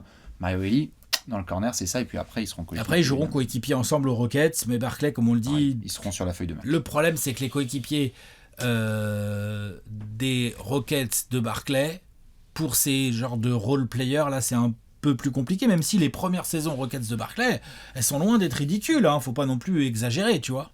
C'est pas ridicule, tu vois, les 96, 97 ou tout ça, là, Ça va. c'est pas si mal. C'est pas si mal, c'est ça. On a aussi évidemment du Bobby Jones dans la légende des Sixers des années 80, multiple défenseur d'excellence, qui a été plusieurs fois mentionné dans les meilleurs défenseurs de toute la NBA. Il était là en couteau suisse et Charles Barkley notamment en parle du fait que Bobby Jones ne lui a pas non plus tout transmis défensivement, parce que Charles Barkley, on va pas se mentir, c'était pas non plus une dinguerie défensive à bien des regards, mais par contre, on avait quand même Bobby Jones dans la carrière de Chuckster. Bobby Jones, ouais, super. Lui, il collait bien en plus au profil. Collait bien au profil qu'il faut mettre à côté d'un joueur comme Barclay. Ceballos, Cédric. c'est un ailier. Tapez D'accord. Dunk Contest, Cédric Ceballos. Ne faites pas ce qu'il fait, par contre. Ah si, c'est drôle, tu te prends un mur. C'est drôle. Bon ailier, ailier très respectable. Au-delà de ses qualités athlétiques, il savait faire pas mal de petites choses sur un terrain. Après, ça manquait de régularité, il y a eu des blessures. On peut pas dire que ça ait tellement bien fonctionné. Non, c'est sûr. Peut-être un peu rapide ce que je viens de dire, mais c'est la réalité. Non, mais tu peux, c'est pas besoin de Julius Erving, qu'est-ce qu'on fait? On le cite quand même? On l'a cité en début d'émission. Je sais pas comment t'as fait ton 5. Donc Julius Erving... On est en fin de carrière, les 3 dernières saisons de Julius sont aux côtés de Chuck, mais c'est un croisement, c'est vraiment merci, au revoir, bonjour, à moi la suite. Disons que Julius est vraiment sur la fin, et une fin, comment dire, je vais aller checker rapide. C'est un tour de stade.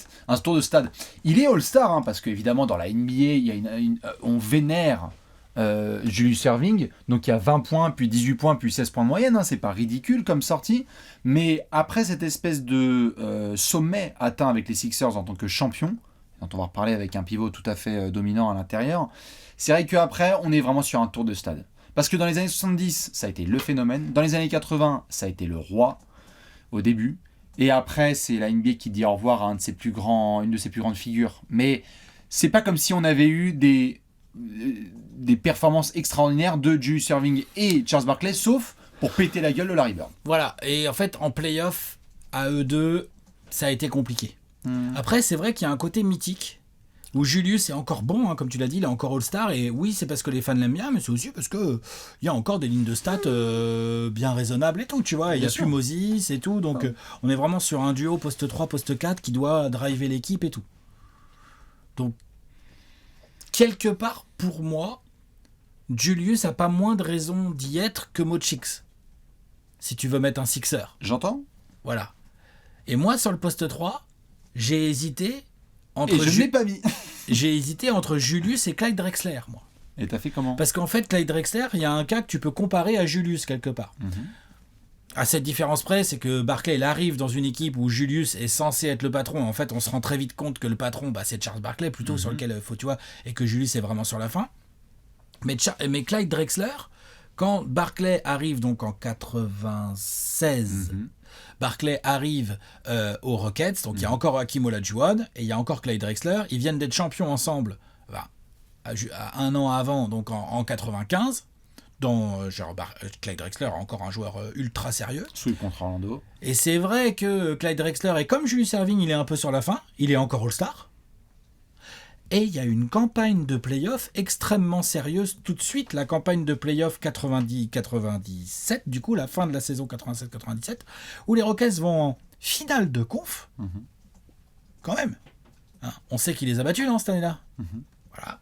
Donc, ils vont en finale de conf, et moi j'ai toujours beaucoup aimé ce duo en fait. Je trouvais que ça marchait super bien, je trouvais que c'était hyper complémentaire, même s'ils étaient vieux tous les deux. Donc moi j'ai mis Clyde Drexler dans mon 5 en 3. Très bien. En plus, je trouvais ça cool d'avoir un mec de Houston.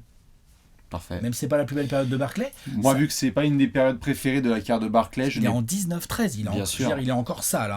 Bien sûr. Je n'ai pas mis de Clyde Drexler, je n'ai pas mis de Julius Erving. T'as mis Dan Meyerlet. Du coup, j'ai mis Dan Meyerlet. Du coup, j'ai une traction extérieure qui est Mo Cheeks, Kevin Johnson et Dan Meyerlet, parce que Dan Meyerlet et Kevin Johnson sont, je suis d'accord avec toi, intouchables. Ils font partie du 5 majeur, et qu'après, c'est à vous de voir. Toi, t'avais besoin d'avoir Mo Cheeks. Moi, j'avais besoin d'avoir le mec avec qui il a joué le plus de matchs et avec qui il a été 3 fois All-Star. Voilà. Et qui est moins légendaire, parce que oui, quand on fait les classements all-time, Clyde Drexler et Julius Erving sont devant Mo Cheeks, évidemment. Mais quand même. Oui, tout à fait. Mais bon, Vince Carter a joué avec Hakeem Olajuwon, mais c'est une mention honorable. C'est pas tout à fait pareil. C'est une mention honorable. Ouais, mais c'est pas tout à fait pareil. Il est All-Star, Drexler, ça va en finale de conf, il y a un vrai parcours ensemble. Genre, il y a le Jazz qui les fume, mais en fait, on se dit, ils peuvent encore le faire, quoi, les vieux, là. C'est pour ça les briscards. C'est pour ça qu'entre 1 an d'une belle cohabitation et 8 ans avec le gars avec qui il a pu se jouer, j'ai préféré prendre l'autre, mais les deux choix sont... Il n'y a pas de mauvais choix. Quand même. En fait, je trouve que Mo Cheeks, il pâtit du fait que Kevin Johnson, pour moi, est plus fort à la main. Mais... Faites votre choix, moi je pense qu'il n'y en a pas de mauvais. C'est juste alors que sur le poste d'ailier, je trouve qu'il y avait moins de concu, entre guillemets, intrinsèque. D'ailleurs, tu as un peu décalé Meyerlet, même si Meyerlet peut tout à fait être considéré comme un ailier. Et il a joué 3 dans sa carrière, donc vous faites, pour moi, il n'y a pas de mauvais choix, vous faites ce que vous voulez. J'ai le sentiment juste que là-dessus, je voulais mettre la priorité à un garçon avec qui vraiment il y a eu 2 primes qui se croisent. Et je ne crois pas que ce soit le cas avec les autres garçons. Donc à vous de voir qui vous avez sur votre ligne extérieure. Donc au poste 4, on a Barclay titulaire, mais on peut quand même citer des gens. Tout à fait. Tu as cité Bobby Jones tout à l'heure, moi je le mettais plutôt en 4, Bobby Jones, mais après c'est un combo forward qui marche sur les deux. On peut citer Wyman Tisdale. J'aimais bien ce joueur. Ouais, putain, quelle tristesse. Mais j'aimais bien ce joueur. Bien sûr. Je trouvais beau à regarder. Tom Chambers, qui était, joueur énorme, All-Star et tout, oui. qui a lui... MVP du All-Star Game. MVP du All-Star Game, tout à fait. Qui a escaladé Mark Jackson, et qui a escaladé du monde. Il a une détente de fou furieux. Gros scoreur. Le plus beau mulet des années 90. Avec Detlef Schrempf. À la lutte. Oui, mais lui, il est américain. Oui, voilà, c'est ça. Mais sinon, c'est à la lutte quand même. Detlef Schrempf, il est allemand. Ça compte pas. Mais les Allemands sont trop forts dans le jeu. Schrempf. Il y a de la concu dans les années 90. Attention, sur le mulet, il y a du monde. Mais Tom Chambers, c'est... Oui, non, Tom Chambers, super coiffure, incroyable. Qui a beaucoup pâti, lui, c'est peut-être le joueur qui a le plus pâti de l'arrivée de Charles Barkley aux Suns, puisque du coup, Allez prendre la place. Il s'est arrivé, je dis bon, alors, écoute Tom, tiens, regarde, là c'est le banc, t'es 6e homme maintenant. Voilà, merci. Voilà. D'ailleurs, il a plutôt fait le job. Oui, c'est ce qui... On l'a dit, on l'a répété. Vous n'allez pas aussi loin si vous n'avez pas un gros banc. Il a fallu accepter ce sacrifice, Tom Chambers l'a fait. Un ailier fort qui a beaucoup joué à côté de Charles Barkley, c'est AC Green. AC Green, moi je l'avais mis en 3 et c'est vrai qu'il a joué 4 chez les 15. 4, ouais. Il est 3-4, lui, clairement défensif, qui réclame pas beaucoup le ballon, qui se bat, qui joue dur, qui est là à tous les matchs. Enfin, tu vois, genre bon complément de Charles Barkley, mais je suis d'accord. Moi, je l'avais un peu classé dans mes 4, mais c'était pour équilibrer entre mes 3 et mes 4, mais c'est sûr qu'à côté de Charles Barkley, il a forcément joué pas mal 3. Il y a des 4 qui, malheureusement, à NBA actuelle, joueraient 5 sans le moindre commentaire, mais Rick Mahorn... Oui, ça c'est sûr que... Rick Mahorn peut être mentionné, à côté évidemment. De Barclay, il a sûrement joué 5. Il a joué aussi un peu de 4. Barclay glissait en 3 à l'époque. Ouais.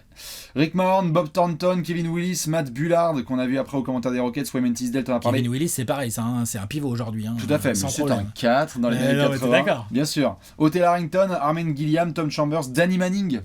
Danny Manning, qui a joué avec lui, Ben Coleman, Jason Williams avec un Y. Clifford Trent Robinson.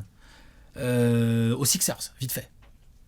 Ah oui, ok, ouais, c'est Trent. Pas, c'est pas ça. Clifford, ouais, pas Uncle Spliffy. Uncle Spliff. Non, l'autre. Clifford Trent Robinson, c'est pour ça que je précise. Terry Catledge, et je crois, je vais vérifier, mais je crois que Kurt Rambis et Chuck ont joué ensemble. Ah, il y a concours de mulet alors. Parce que là, Kurt Rambis, attention. Mulet et moustache. Et lunettes. La grande classe. Là, lui, attention, c'est la classe, c'est la totale. C'est surcouf, comme on dit. Pas mal d'ailiers forts, mais vu qu'on a... C'est Barclay, voilà, il est dans son 5 majeur, il est lié fort. On va devoir passer au pivot. Surtout qu'en plus, on a quelques pivots quand même sympathico. Tout à fait. Dans les pivots, Hakeem Olajuwon. Hakeem Olajuwon.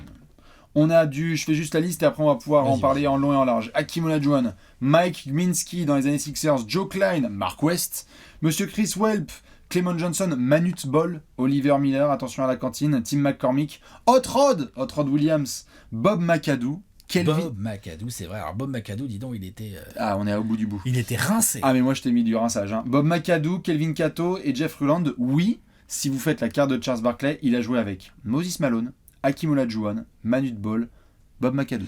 Et je précise pour Hakeem Olajuwon, la première saison de Barkley à Houston, il est All-Star aussi. Hein. Donc, quand même, ces Rockets-là, de 96-97, sont très forts. Mais ça dure Ça tellement rigole peu pas. de temps. Ouais, je suis d'accord.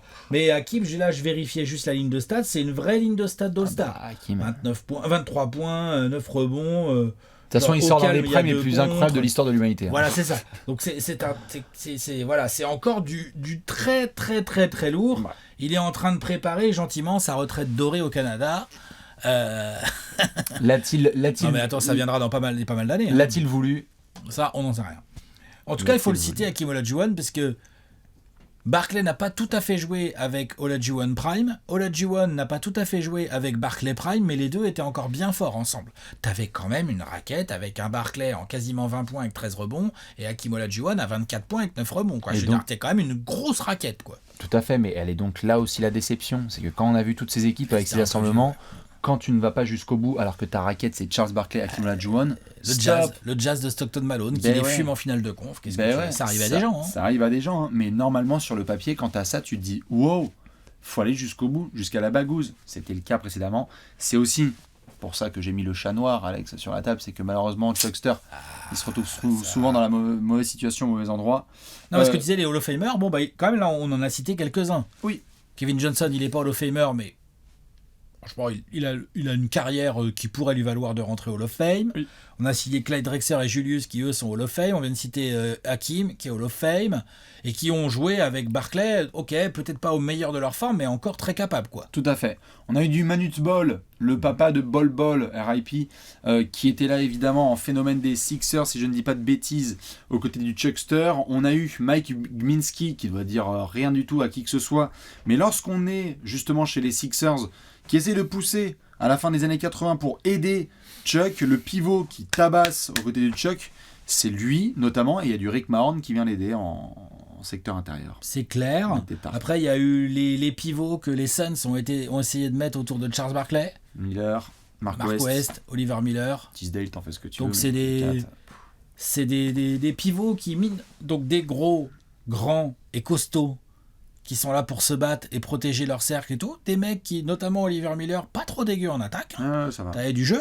Ouais. T'avais du jeu. Je te dis pas que c'était pas Hakeem Olajuwon pour le coup, effectivement, mais il y avait du jeu, ça se battait bien, il y avait un peu des mains, il y a beaucoup de blessures aussi. Il y avait aussi beaucoup des mains à la cantine et ça c'est le problème. Ah, Oliver Miller, ouais. Mark West, lui, c'était plus en mode soldat, en mode costaud, en mode déménageur, garde du corps, si tant est que Barkley ait besoin vraiment d'un garde du corps. Sortie de boîte. Ouais, voilà. La sortie de boîte avec Mark West et Charles Barkley, c'est sûr que là, vous comptez pas sur moi pour séparer les gens. Ramène ta pièce d'identité. Tous ces gens sont obligés de s'incliner. Ouais, je pense. Devant la royauté Moses Malone. Oui.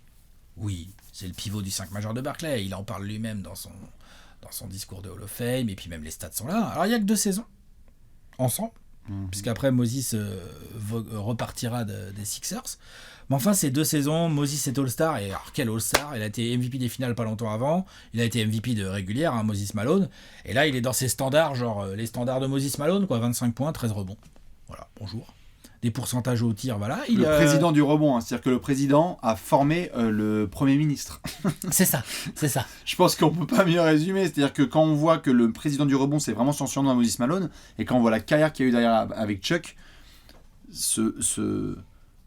est-ce qu'on est en droit de se dire que la carrière de Charles Barkley est très différente, pas totalement, mais très différente, s'il tombe pas dans les mains d'un mec sérieux comme Moses? Si. Même Hakeem, il l'a dit en parlant de Moses, que quand il s'entraînait à l'époque, il y avait Houston à l'époque.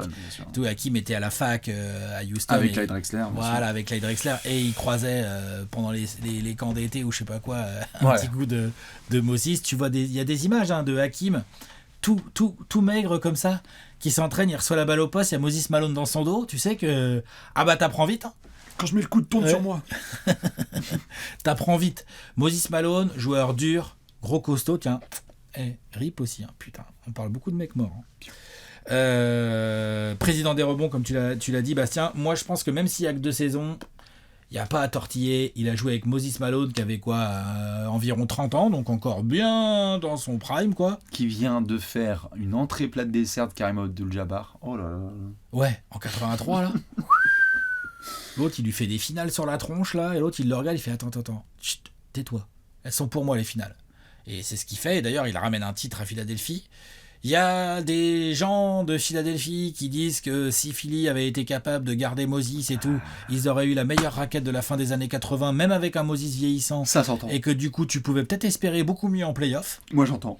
Quand tu vois que les Bulls n'avaient pas de vrais gros pivots comme ça mais à l'époque, et que les Celtics étaient un peu vieillissants avec des Parrish et tout ça, machin, ça se discute. Pour aller au combat face aux Pistons et compagnie, enfin, franchement, ça se discute. Et c'est aussi l'histoire de ces Sixers-là, dont on reparlera un jour en détail des années 80, c'est que autant les adieux sont bien faits avec Julius Erving, autant ce groupe, Bobby Jones, Moses Malone, Mo Cheeks, Andrew Toney et compagnie, qui est quand même une équipe légendaire, la manière dont les divorces ont eu lieu... C'est ça, à chaque fois, presque. C'est On a un peu l'impression du qu'à sale. chaque fois, c'est la merde, quoi. C'est du sale. L'impression qu'à chaque fois que les mecs se retrouvent dans un bureau pour parler de contrat et de pognon, ils s'embrouillent, quoi. Faites attention, Tu vois c'est vrai, hein. Faites attention à l'atterrissage. Ouais. C'est pour ça que... Mais bon, 5 majeurs de Barclay, il y a Moses Malone au pivot. Déjà parce que Barclay Malone, là franchement, je sais qu'on le dit souvent, mais là vraiment, faut vraiment oublier les rebonds par contre. Là vraiment. Tu peux que avoir quoi, Rodman Wilt au-dessus? Ouais, et encore, il lutte avec, je pense. Parce qu'ils sont plus terriens. Enfin, toi, Moses, il est... Non mais J'ai dit Wilt. Hein. Ah, tu parles de... Moses, il est plus terrien. Ah oui, pardon, j'ai cru que tu disais plus terrien pour Rodman et Wilt. Et Barclay, oui, est un athlète incroyable, mais Rodman est un athlète incroyable également. Donc je pense qu'ils sont un peu plus aériens, Rodman et Wilt, quelque part. D'un rebond, c'est pas possible. Par contre, les deux là, c'est comment dire, en fait, Moses a transmis à Barclay sa boulimie du rebond. Déjà qu'il avait, ça pour le coup, il aimait bien ça, même à la fac et Déjà tout. qu'il aimait bien manger. Voilà, c'est ça, il aimait bien. Mais là, il y a eu un côté genre discipline et tout. Tu le vois après dans la carrière de Barclay. Barclay va gagner des rebonds. Malgré sa petite taille par rapport aux autres, il va gagner des rebonds avec ses longs bras, avec sa détente et tout, ok, mais il en gagne aussi beaucoup parce que juste, il pose son gros boule, il fait un écran, puis qu'est-ce que tu veux faire? Et puis alors, pour Qu'est-ce le que tu veux contourner, faire? il prend un GPS, ouais. Et C'est un ça, peu compliqué. c'est avec Moses Malone qu'il a appris à faire. Eh oui, obligé d'avoir une raquette Moses Malone, Charles Barkley, vous faites ce que vous voulez après avec Hakeem Olajuwon et compagnie, pas de Manu de Ball, on est d'accord. On va devoir montrer notre 5 majeur. Allez, vas-y. Et le voici le 5 majeur avec donc la raquette Charles Barkley, Moses Malone, et derrière, faites ce que vous voulez. Nous sommes d'accord sur Kevin Johnson et Dan Mayerley. Ensuite, entre du Mo Cheeks à la main ou du Clyde Drexler ou du Julius Erving au poste d'ailier, faites votre choix. Je mets les gens à leur poste. Moi, je mets les joueurs qui ont le plus joué de matchs avec et qui ont été plus de fois All-Star. Voilà pour le petit visuel, bien évidemment, made by Léonce. Maintenant, je vais te donner une petite ardoise. On va faire comme la dernière fois, c'est-à-dire 3-2-1 hein, d'un coup. Tu mets ton 3, ton 2 et ton 1, Alex. Les 3 meilleurs coéquipiers dans la carrière du Chuckster de Charles Barkley. On l'a dit en préambule, ce n'est pas non plus une carrière où il y a eu partout des Hall of Famers. Il y en a quelques-uns, mais on va voir si c'est complètement du Hall of Famer dans votre podium. Allez, Alex. Ah oui, il faut tout mettre là. Faut mettre 1 et en dessous 2 et en dessous 3. Exactement.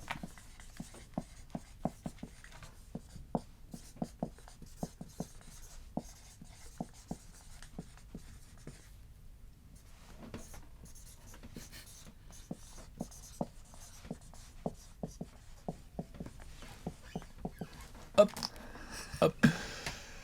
Et on a le même. Nous sommes d'accord. Ah bah alors là, je croyais pas du tout qu'on aurait le même pour le Tu coup. pensais qu'il y aurait quoi, Mochix en 1? Ouais, non, je pensais que t'aurais Mochix dans tes 3. Non. Vu comment tu nous l'as Présenté. Ouais. Tout à Je fait. pensais vraiment, mais d'ailleurs, j'aurais Ouais. pas été scandalisé. Hein, Il est attention. à la bataille tu vois, sur le PC là, il y a sur le 3, il y a Mochix et Dan Mayerley en 3. Donc j'ai Mais tranché pour au toi, final. il est pas les Julius, les Clyde et tout n'étaient pas dans cette conversation de top 3. Ah, ils étaient dans la conversation, je pense pour toi aussi, mais il y en a 2 qui sont intouchables. Oui. Déjà, Et dans cet ordre-là en plus, hein, c'est Moses en 1. Moses est en 1. Oui. C'est clairement le joueur le plus important de la carrière de Barkley. Et en plus, comme on l'a dit là juste avant, parce qu'on a parlé des pivots, il joue avec un Moses dominant.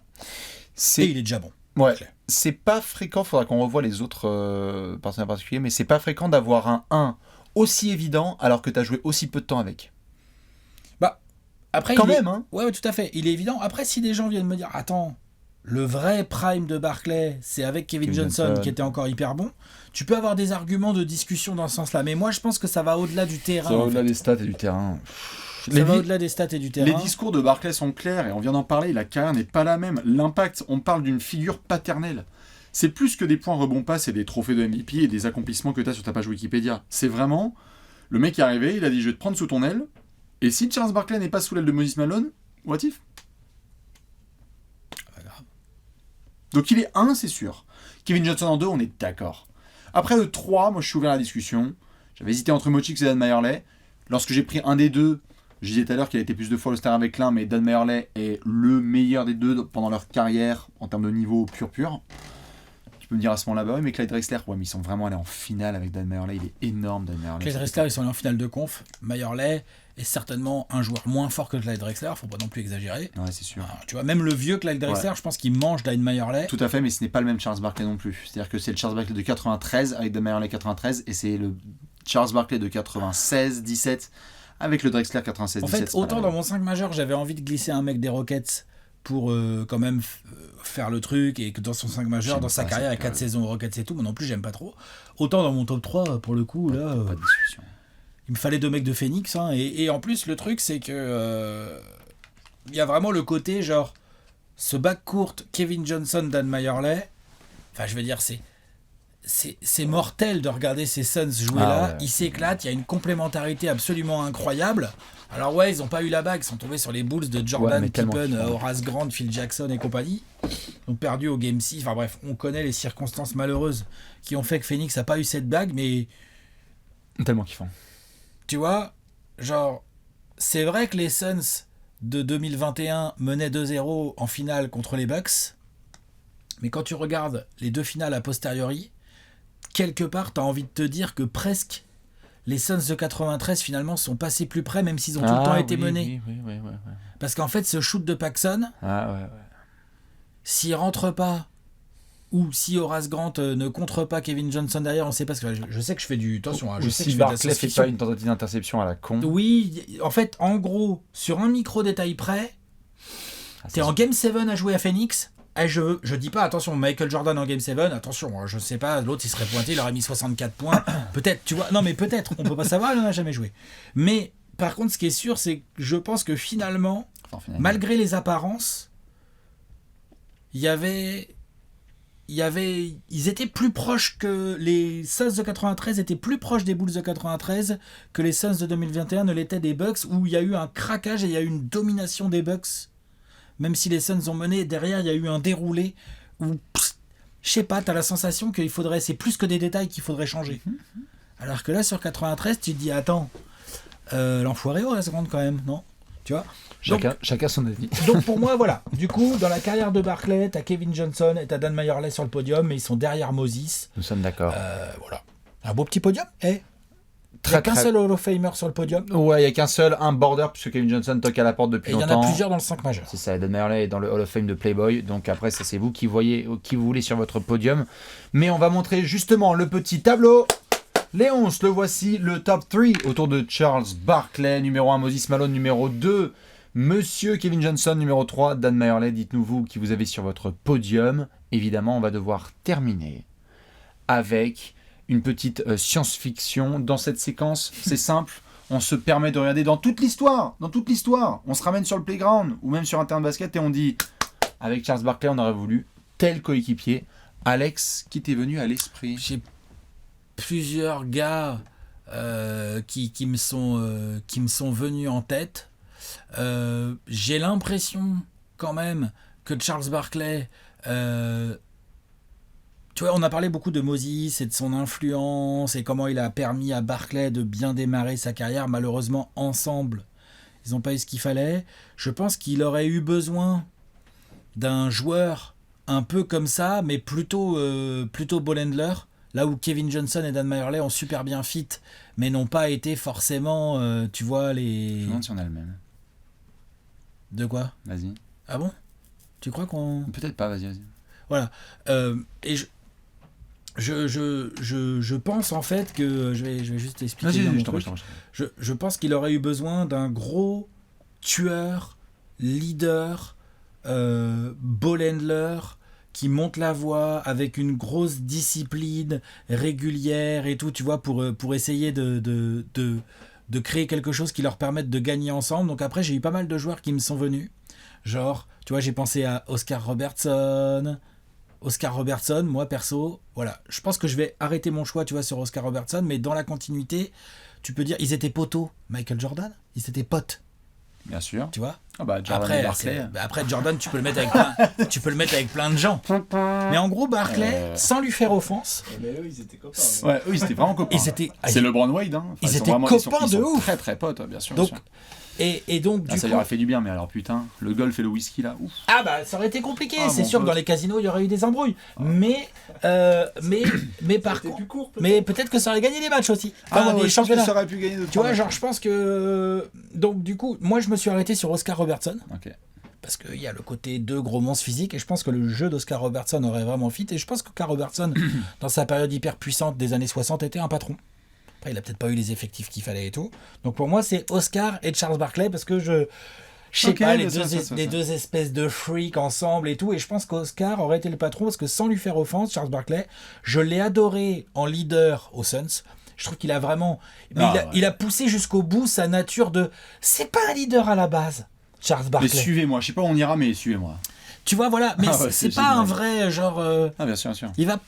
Non, mais il a une putain de carrière de ouf et tout, mais tu vois, il a eu besoin de Moses Malone. Après, il y avait des mecs comme Hakim et tout. Même Dan Mayerley, je suis sûr que même Dan Mayerley ou d'autres gars comme ça, des Suns de l'époque, étaient des mecs. Danny Ainge. Ouais, Danny Ainge et tout, tu vois, des mecs de travail que Barkley limite suivait plus. La Dream Team, ça lui a fait du bien dans ce sens-là.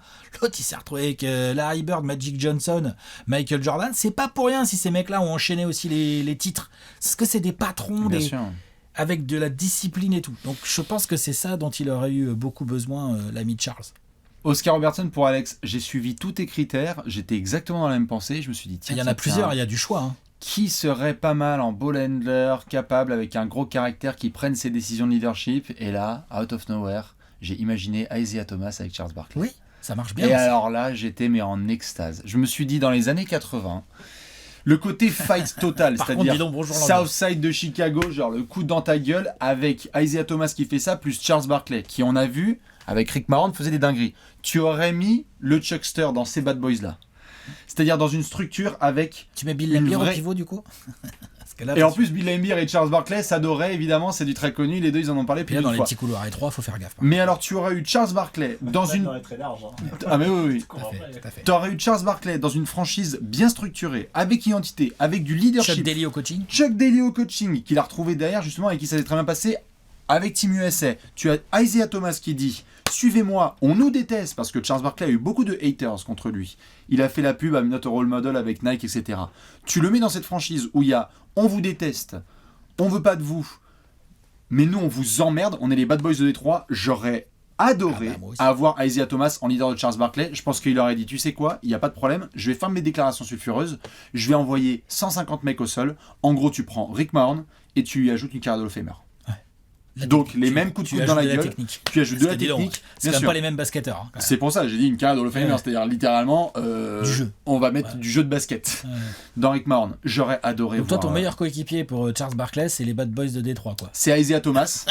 Non mais parce que c'est Isaiah Thomas. Non mais oui, bien sûr c'est Isaiah Thomas. J'aurais adoré voir Isaiah Thomas. C'est toute une histoire, la Dream Team. J'aurais adoré voir Isaiah Thomas avec la Dream Team. Meneur aussi comme moi en fait aussi. Ouais. Et patron. Bien sûr. J'aurais adoré voir Isaiah Thomas avec la Dream Team, avec toutes les histoires qu'on connaît. Malheureusement ça n'a pas pu avoir lieu. Mais juste rien que déjà les deux sur un parquet. En plus il y a un truc dont on n'a juste pas parlé rapidement. Je voulais en faire une toute petite parenthèse. C'est Isaiah a changé le jeu pour les meneurs en termes de ball handling, de création, de ce qu'il a apporté, etc. par rapport à des Magic et d'autres garçons qui étaient là précédemment. Et Charles Barkley a changé le jeu du basketball. C'est-à-dire que quand tu entends Chris Webber et Shaquille O'Neal parler de comment ils ont grandi dans les années 80 et 90, ils disent Charles Barkley, il prenait un rebond, il faisait coast to coast, alors que les intérieurs, il devait donner le ballon au meneur et courir tout droit. Et ensuite, ça a donné naissance... Même LeBron, il en a parlé une fois, il a dit ce qu'on le comparait en espèce de 3-4 qui tient la balle et tout. Bien sûr, mais même Dirk parle de Charles Barkley parce qu'il dit putain, son joueur préféré. Il dit attends, 14-41, on va changer le numéro et en fait, ce qui va se passer, c'est que je vais être aussi un ailier fort qui joue pas de manière tout à fait structurelle quoi. Donc j'aurais adoré avoir Isaiah Thomas et Charles Barkley. Ça aurait été énormissime. Et sinon, il y avait Gary Payton. Comme ça, tu les as dans les oreilles Pendant 8 heures. pendant Mais tout tu le sais match. qu'Isaiah, en vrai, T'es saoulé. c'est Tu dois l'avoir dans les oreilles aussi pas mal. pas autant que JP, mais quand même. Oui. Dites-nous, vous qui vous avez en science-fiction comme coéquipier idéal autour du Chuckster, Charles Barkley, la légende ultime, le patron des grands parleurs chez les ailiers forts. Ce qui va se passer, nous, évidemment, c'est qu'on va se retrouver la semaine prochaine, lundi prochain, avec un nouvel épisode de Partenaire Particulier. On vous retrouve dans les commentaires. On vous souhaite une excellente semaine. Léon, Alex et Bibi, on vous dit à lundi prochain. Ciao. Bisous, à la prochaine. Ciao. Ciao.